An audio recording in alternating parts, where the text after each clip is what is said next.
Hey everyone, welcome to Homeless in San Diego. My name is Greg Angel. I am your host and so excited you're here with us today.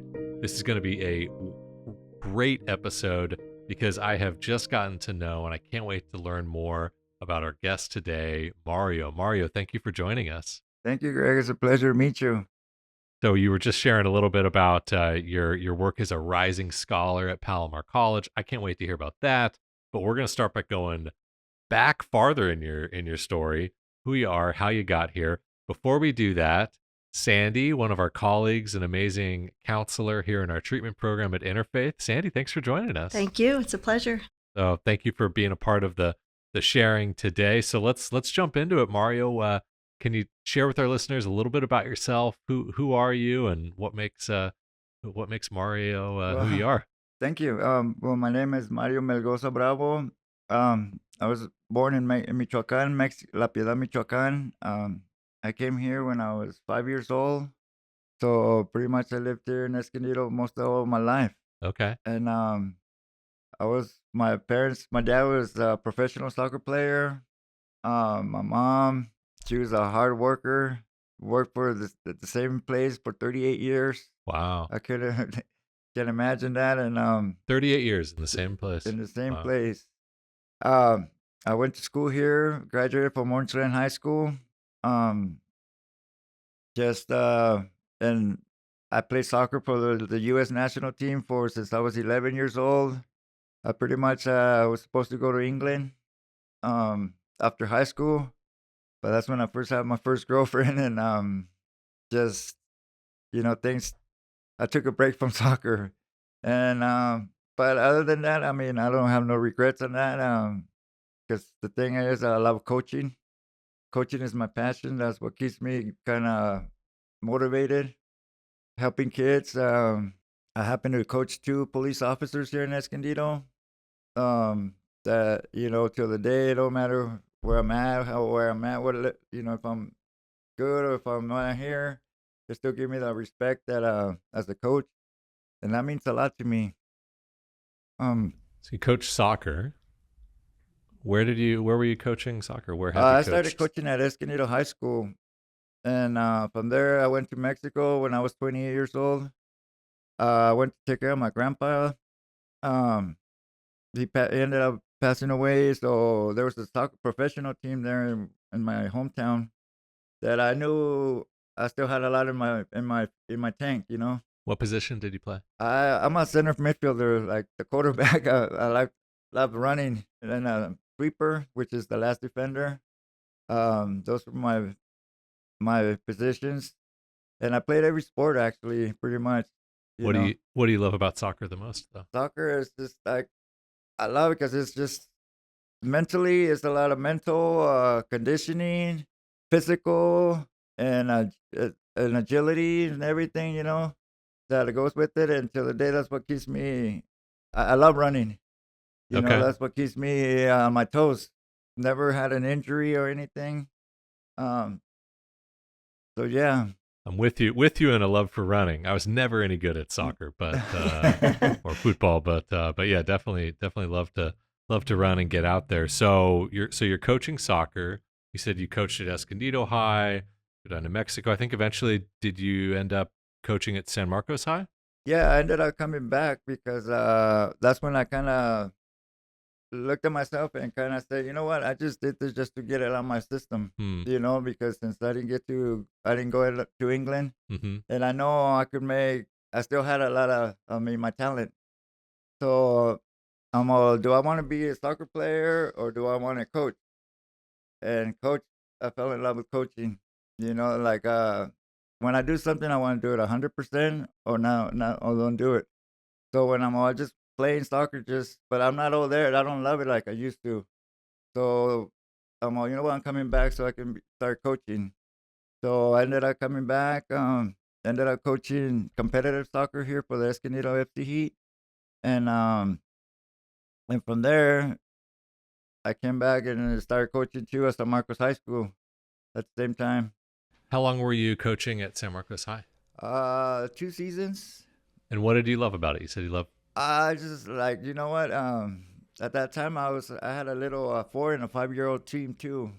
I fell in love like just coaching high school. I don't like like just the program because it's different than like competitive. I get to have more control of the programming stuff, and it was funny because the 4-year-olds were like, how do I say, they were more disciplined than my high school team. The 4-year-olds were The more. 4-year-olds, yes. If I had to tell the high school to do what Yeah. we're gonna do, and then if I had to repeat myself, boom, send them right away running.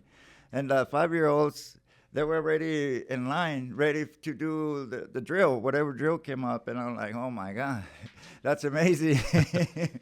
The high schoolers not so much though, huh? I did like them, but they were more disciplined. But it was all experience. I love that, Yeah. and they just the different experience. Sounds like there was a lot of joy there, and a lot of joy that you got out of coaching others, kids of Yes. all ages. Eventually, life has some challenges, some additional challenges. Life takes some turns. You end up in a really bad spot that leads you turning to interfaith. Mm-hmm. But what led to the point where you're doing well, you're coaching to where you ended up? I guess having some good close friends of mine that they got into making methamphetamine. Even my one of my brothers, and that is like I just it was something that I didn't even know what I was doing. Hmm. And from there I just kind of I just do it just to do without not really enjoying it. I guess you could say. It's just a bad habit. Then eventually it progressed as especially after my first separation with my oldest kid. That kind of well before that I kind of stopped doing everything, even going out and everything. Everything was like with my kid. That was like my everything. But once I separated from her, from the mom, it just something to like a scapegoat. Just to get away from dealing with the situation. So you lost the ability to be with your child, with your kid. Yes, I just got. I mean, he was my everything, and I just let him push me out of his life, and eventually it got worse. Like I went the other way instead of trying to fix the thing sober. Things It spiraled spiraled out of and got control. worse. Yeah. S- Sandy, you've been helping people work through and overcome addiction for many years. Worked with people who have all sorts of experiences. What are you thinking about as you're hearing Mario share his story? I empathize with him, and I'm in recovery myself, so for many years, and so my whole goal in life was to give back to those because somebody took the time for me, gave to me, and so when I see Mario, he's a kindred soul, like a brother in recovery, and I've been given the pleasure of having an education where I can be schooled in ways to help to provide treatment. And so that just helps to alleviate or helps to elevate the purpose that I have. And so when I hear his story, I feel for him. And yet I am so thrilled to see where he's come and how far he's come. And, especially to hear the very base parts of our lives when we are in our strongest moments of addiction and how it takes us way down those paths that we never ever dreamed of going down. But when we have the courage to say, I want help, and Mario did that. And when Mario did that, he just didn't have the courage to say, I want help. He was grateful when he got it. And that's his greatest strength. Now I'm going to tear up a little bit, but that's his greatest strength is that he has his heart is so grateful, and that has kept him just going strong. And I can share a whole lot more throughout treatment and how he just embraced every moment, but his heart is grateful, and the cross he wears is very dear to his soul. And he's very grateful to God for life. And he's seeking a new life, and I'm Yeah, I love it. happy for him. Hmm. Yeah. Well, we're so happy for you, Mario. Thank you, Sandy, for sharing your Mhm. perspective, your expertise, and being a part of the conversation today. Mario, before you got to this point where you are today, you ended up actually going all the way into a point where I understand you were living in your car and then, Living in my car, and then unfortunately, I was trying to fix my car, like the registration. It was paid for, but I didn't have my tag, so I ended up losing my car. I wasn't even driving it, but that was kind of hard to do because it wasn't just my car; it was my home, And me as a citizen, I mean, I'm no trouble. I've never gotten into trouble. Yes, I was doing math and stuff like that, but I was never doing stealing or nothing, no trouble. And so after that, and that I lost my car, it was pretty. That's what I started, staying on the streets. how long had you been in your car? Like about a year since my mom passed away. Your mom passed away. Yeah, and that was like another hard hit, that I was just like I said. That's when I started doing it daily instead of every so on. I started doing math more often. After your mom passed. Yeah, just to kind of um, just to not feel the pain. Hmm. I get a little choked when I talk about my mom. Mhm. What was your mom like, Mario? Oh man, she was a warrior. Uh, Taught me pretty much everything I know. I know how to cook. I know how to do my laundry. I know how to do dishes. I know you name it. Uh, just really, I mean, I couldn't have any. She ended up being my best friend. Uh, she just taught me everything in life. Especially how to work hard if you want something. And then like especially when we came, it was five of us and only her. So, you know, she never wanted it. She had to never wanted to be late for work and just an amazing woman. Thank you for sharing a little bit about her with us, with our listeners. I'm sorry for your loss and just honored to get to know a little bit about who you are and what you overcame following that loss. We have some tissues I was back just going to there. say the tissues are right behind you. Um, we're spreading tissues around here in the office studio, whatever we call this place. Um, so Mario, after you lost your mom, your drug use increased significantly. Things are getting really challenging. You end up losing your housing, moving into you're living in your car, and then, like you said, that's your home, and then you lose that. Do you remember what it felt like that first night when you had lost even that car?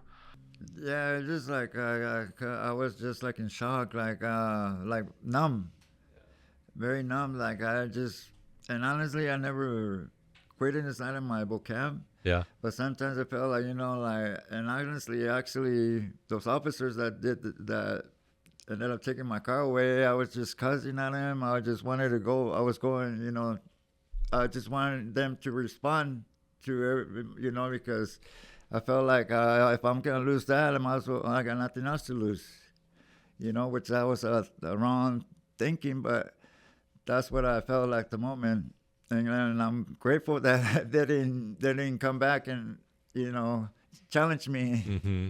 because I was ready for that. I mean, I know I wasn't gonna get nowhere Yeah. besides in jail or in prison. I mean, prison or dead, but it was pretty hard. Uh, I just, I felt like everything's really gone and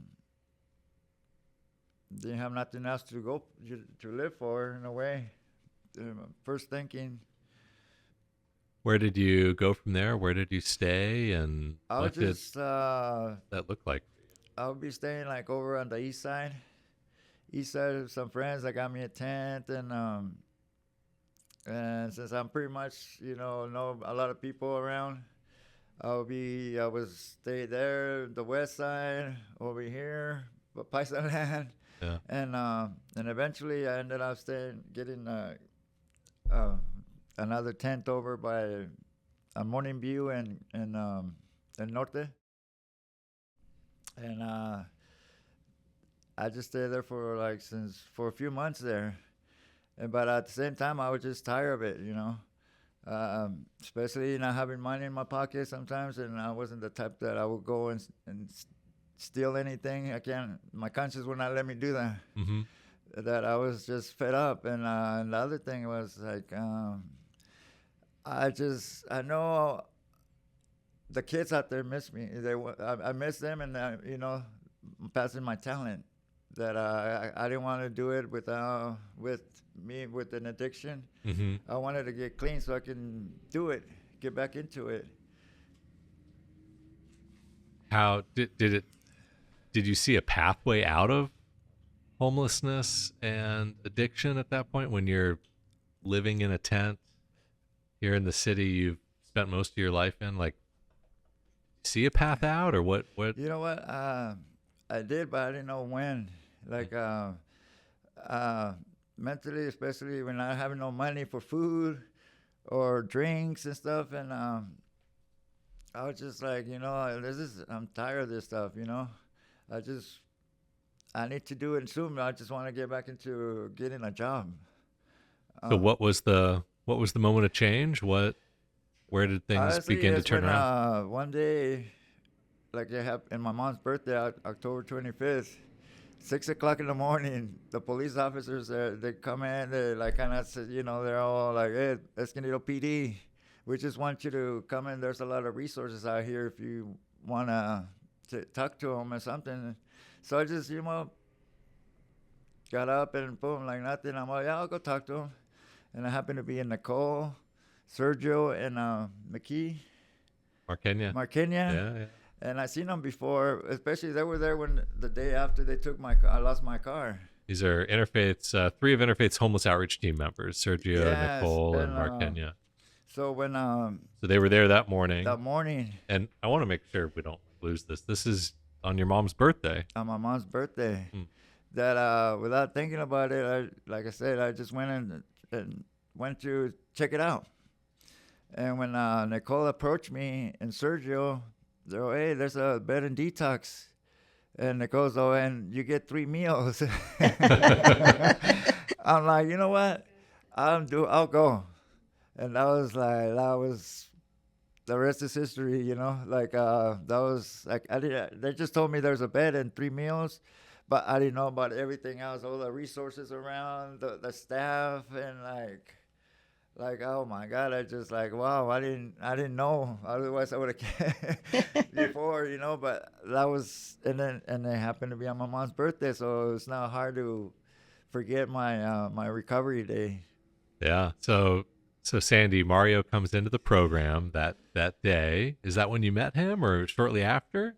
Everybody knew who Mario was. He was in detox though. I was in residential, but he was a bright light. So we have a shorter term detox program. It's a couple weeks. Yep. Our listeners may have been tracking that we've been able to, thank goodness, recently expand that program. Yeah. Mario, there was a bed that day, which is a rarity. Wow, Usually there were yes. not beds, but today there are beds because thanks to supporters and listeners, we were able to expand that from 11 to a total of more than 30 beds now. So now there pretty much is always a time where we can say, hey, there's a bed for you with 3 meals. So that's a 2-week program, and then we have a longer term residential program, and that's where you work, Sandy. Yeah, and ours is a 90-day program, and so Mario came in after his detox time, and we all knew Mario though because, like he says, he does a lot of running, and so he was doing a lot of running around and cleaning up and helping people out while he's in detox, and so we were thrilled when he was ready to come over to residential to be with us. Yeah, it's like I would see her, just walking by, and I would say, "Hey, hi, how you doing? Thank you. It's a blessed day." And honestly, actually, when the day they told me I had a bed in residential, it was my daughter's birthday, Really? November 5th. So all this was like, I mean, Yeah, yeah. So it's like, and then the other thing is, I wasn't, I kind of wasn't there for my daughter too. So the day before that, before her birthday, she let me back in her life. I was talking to her this and then what I was telling I told her what I was doing, so she kind of gave me the support. And that to me that's when I put my tunnel vision right there. That I got that the only thing I have to do is look forward, and like I said, relapse is not on my vocab, because that's just thinking about her, that I don't want to know if there's another chance with her. I don't want to know, and I don't want to find out, because this is it. And and that's when I went into residential November 5th, which and I think it was the day that I found out that you're gonna be my counselor, and we introduced each other. And it seemed like before that we knew each other, but it was meant to be, I guess. Kindred souls. Yes. Yeah. Yeah. And then when she told me she's my counselor, I was like, oh my God, wow. So Sandy, what are your memories from Mario's time that you can share that, to help our listeners kind of understand the work that he did? Definitely. Well, we have in our residential program, we have a 3-phase system. So we go 90 days. And so with each phase, we encourage our clients to progress through. And so Mario did all that he needed to do to get through the phase 1, phase 2, and phase 3. So he successfully completed. That's what we would consider a successful completion. But Mario went above and beyond. So, for instance, if we had deliveries of plants, he would find dead plants, and he would take the plants and revive them. So we had a whole bunch of plants. They're still there, Mario. I know. A whole bunch of plants lying along the back wall. And that was a new garden. We were creating a garden. That was Mario. He has a passion for certain things. Another thing I wanted to say that he went above and beyond on, got everybody in the whole program to play soccer. Now, I don't know how you did that. So coach has got a coach. He was playing soccer. He had all the clients playing soccer on the weekends, and they loved it. It was such a great time of fellowship. I had to write all these things down so that I could remember them all. His positivity. When we do coin outs at the end of their successful completion, we pass around a coin, and everybody says something nice about the client. Everybody had the same thing to say, is that you're positive, encouraging, that you just inspire people to just want to live life to the fullest.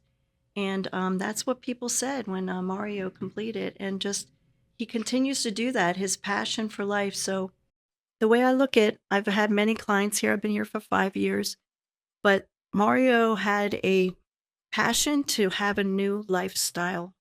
And in doing that, he set every goal to obtain all those things that he once loved, cared about, and he pursued them. And he pursued them with great, great fervor. And he got the things that he wanted. He wanted the degree, so he found the resources to get that degree. He wanted to reunite with his daughter. And he's gotten to that place where he's reunited with his daughter, his family. Your first visit home was so exciting because you got to even see your mom's ashes on the fireplace. And so all these kinds of things, he had a passion for life to really just do something different. And you're getting all of that. But it was because he gave of himself. That was above and beyond what we require in the treatment program, even to the point where I had the pleasure of going on a trip to Africa to a missions trip. I actually have a recovery program there that I'm affiliated with. So I asked all the clients, can you guys write letters? Let's encourage all the people in Africa. Let's encourage them. So I got all these letters from the clients, but Mario didn't just write one letter. Mario wrote like 4, and then he drew 3 pictures. And honestly, I even brought my phone. Those pictures, Mario, I don't even know if you ever saw this, but those pictures are hanging. They're hanging in a recovery center in Kenya. Oh, wow. There's your line. Remember when you did Yeah. that line? And then there's your, and I preached a sermon while I was there on 8 positive things that he says to himself every day, because he drew a picture about it. And so his letter and all the other letters, this is one of them.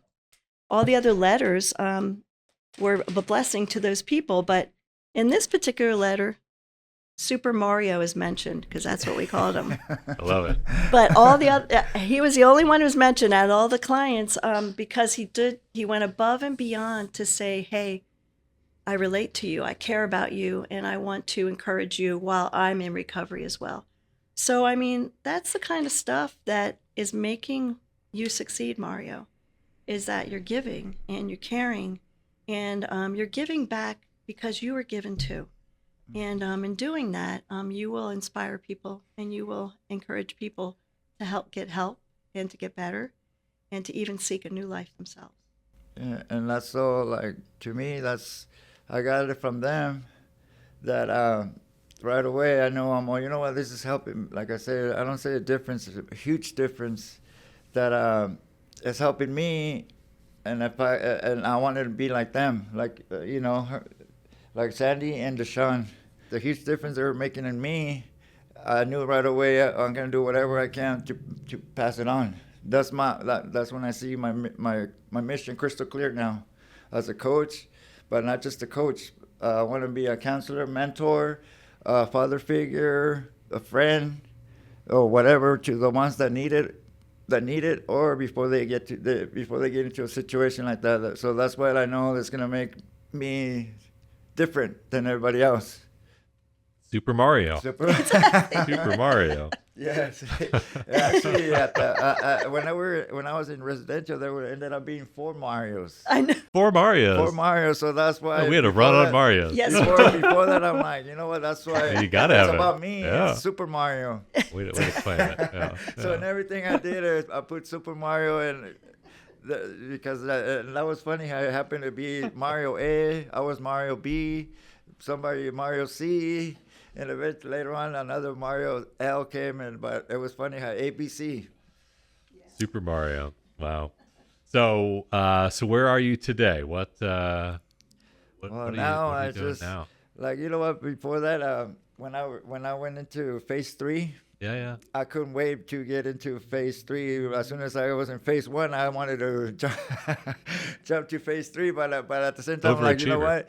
I'm like, I'm gonna do everything I'm required to from here because it's my new life, and I'm very grateful for being here, having a roof over my head, having a bed, having food, meals.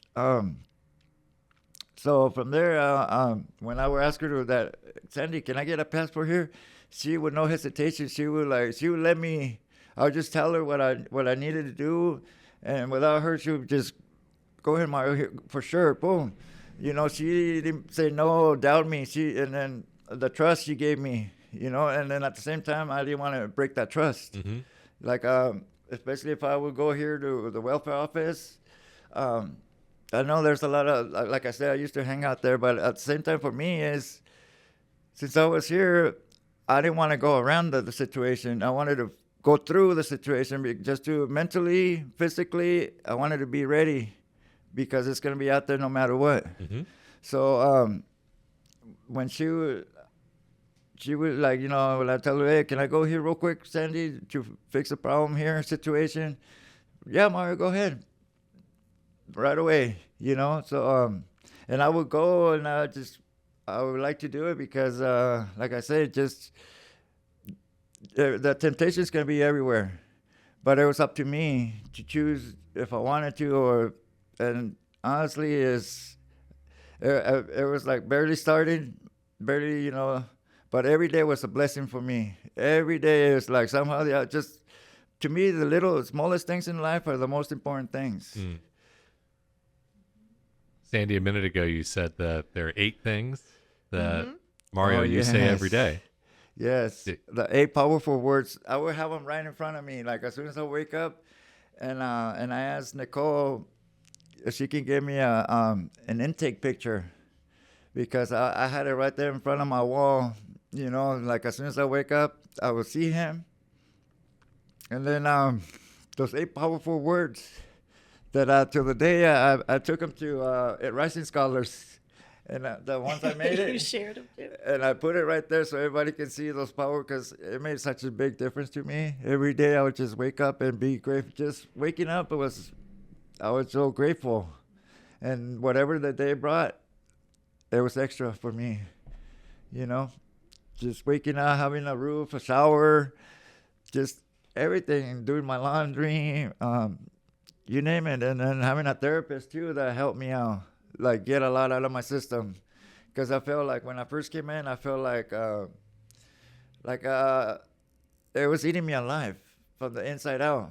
You know, a lot of things that I would just take in. So when I found out that I had a therapist, Ginger, she let me just talk about it, let everything out. After the first session, I felt so relief, like a big monkey off my back. I think it's such an important part of an effective treatment program, because you, like so many other people in that situation, like you've been avoiding dealing with the challenges and the traumas of your life for so long.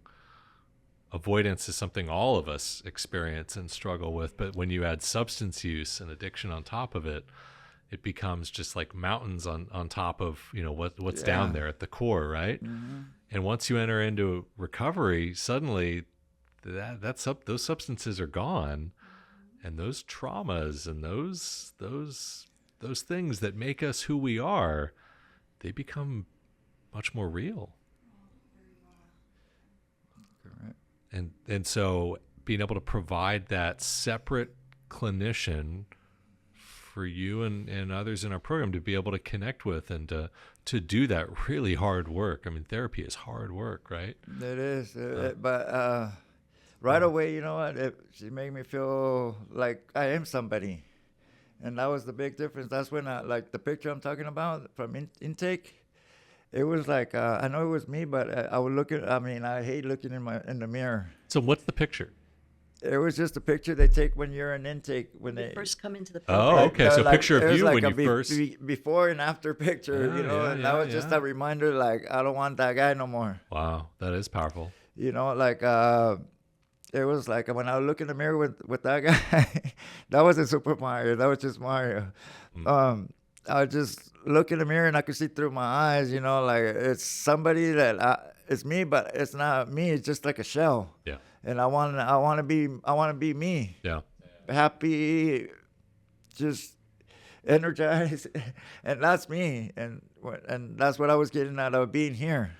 You know, like being myself again. And the other thing is they made me feel like I am somebody, which that meant a lot. From no self-esteem to self-esteem. It's like, well, I got no words for that. You know, like how much it meant to me. Like, and that's when I knew that I wanted to be like them. Like, you know, pass it on, pass the torch on. Well, and now you're back in school. Back in school. Right. So can you share a little bit about kind of where you're at now? Yeah. And you know, what's the future hold for? Well, the thing is, like I said, when Mario. I heard about Rising Scholars, I couldn't wait to like go find out or sign up right away. You know. What's Rising Scholars? Rising Scholars is for people that have been incarcerated, formerly incarcerated people. That program is, oh my God, it's just when I first went there, they make you feel like I say, like somebody, like every time I go there, sometimes I'm taking. Well, let's go back. I signed up and I'm taking online classes, right? Where at? At Palomar College Right. in San Marcos, and this is the first time I took in online classes and navigating on that laptop. That thing is so brand new to me, but when you go to Rising Scholars, it felt like I was at home. You know, like you're at home. Everybody treats you like they don't judge you. They just make you feel. Like I said, I never in my wildest dream thought I would go back to school. but the people there, Joe and Dr. Nora, they really give you the whatever you need to feel like welcome, and from there it's like I knew I was in the right spot. Mm-hmm. And so from there it's like my vision. When I signed up for school, I already had it. Since I'm a coach, I want to get back into high school coaching, or wherever I get an opportunity, college or wherever. But at the same time, I'm all, you know what? Why, if they pay for my education, and I get some financial aid with it, why don't I just go for my PE teacher or substitute teacher? Whatever I need to do, my master's. If I can, I'm aiming up here now. Yeah. So I'm going for a PhD. I'm a certified personal trainer, so I have 2 years. So when I've heard about this, I know that's what I want. Go from Super Mario to Super Dr. Mario. Yeah. So since I'm like, you know what? Why not? Yeah. 5 or 6 years or whatever. I'm like, you know what? They go by fast, and at least I'm doing something, with my life and with yes. Phenomenal. See, and it's really important. Like, treatment is just not about the 90 days. It was really important that while Mario was here, that he was able to access resources outside the community, so that when he leaves our program, he was starting Rising Scholars in the 3rd phase. So when he was, going and visiting with them and getting his computer all figured out, so when he got out of there, he already had a new support system plugged into, as well as, yes. sober living and working and just all these good things. We helped set that up in the 90 days, and it's so important, because if people just leave here and they don't have a purpose or a mission for the next phase of life, it makes it really hard to stay sober. And he did. He had a mission and a goal, and he had some purpose powered behind it, and he went for it. And he's been there for a couple months now. And one thing I will never forget, when she told me about it, because we were going every time we would face up, Sandra would be like, Mario, you're not letting the horn get you. You're grabbing the horn by the horns and taking them on. And I'm all, well, I think I'm not gonna sit here and wait for it. I'm gonna go ahead and take them before it takes me.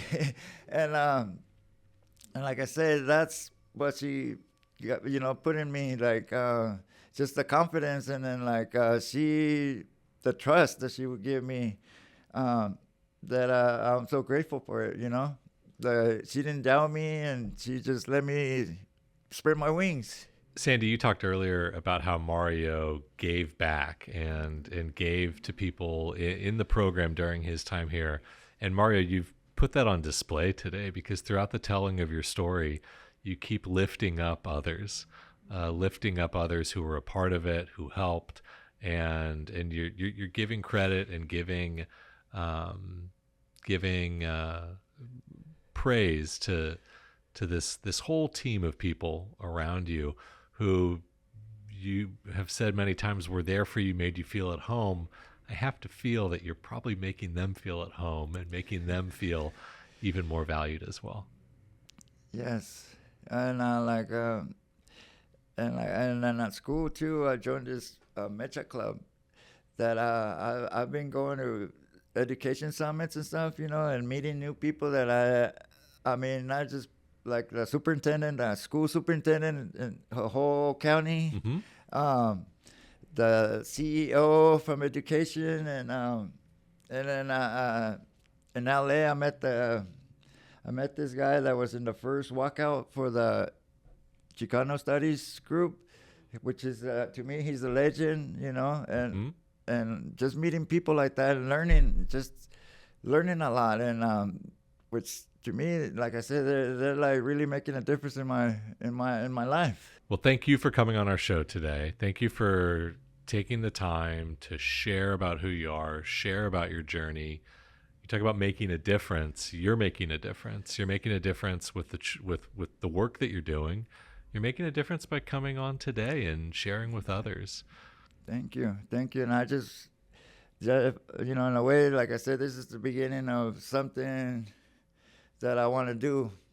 Like when you're feeling low, just come and talk to somebody, talk to somebody that, and open up yourself, This life that I'm living right now, I mean, I just, like I put it, the sun shines brighter on me, the food tastes better, and there's not enough time in the day.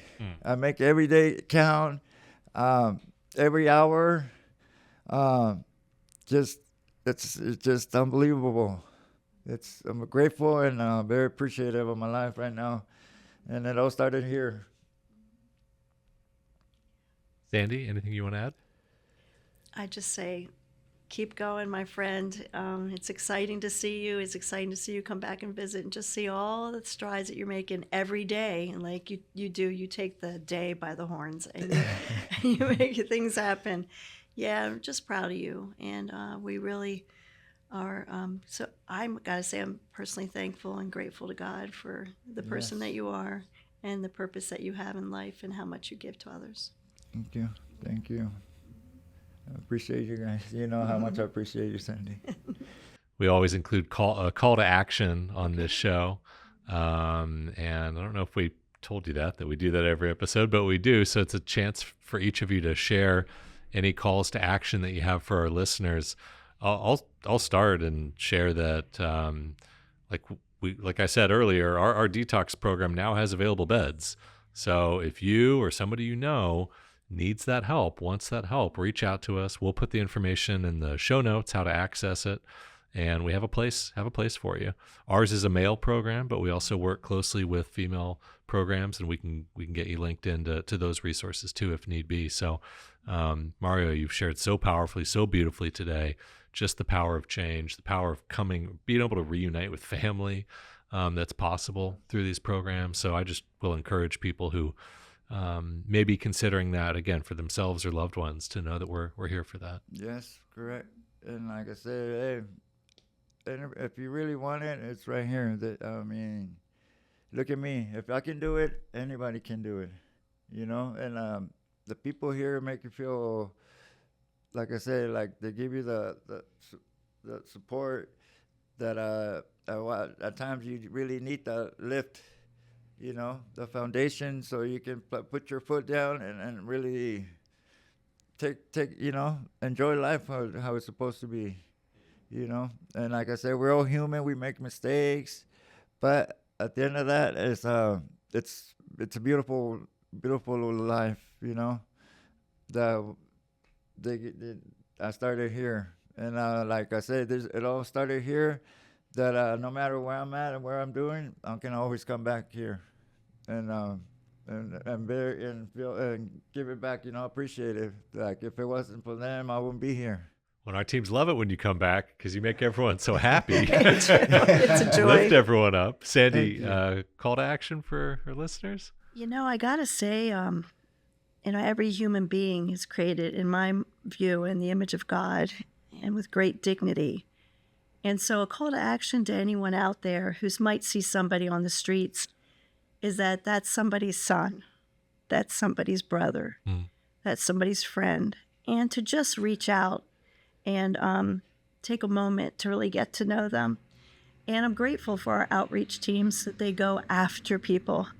And I'm grateful for the programs that we have here to really give the help that people need, because there's just a lot of possibility out there, but people just don't know how to get that and how to get the help that they need.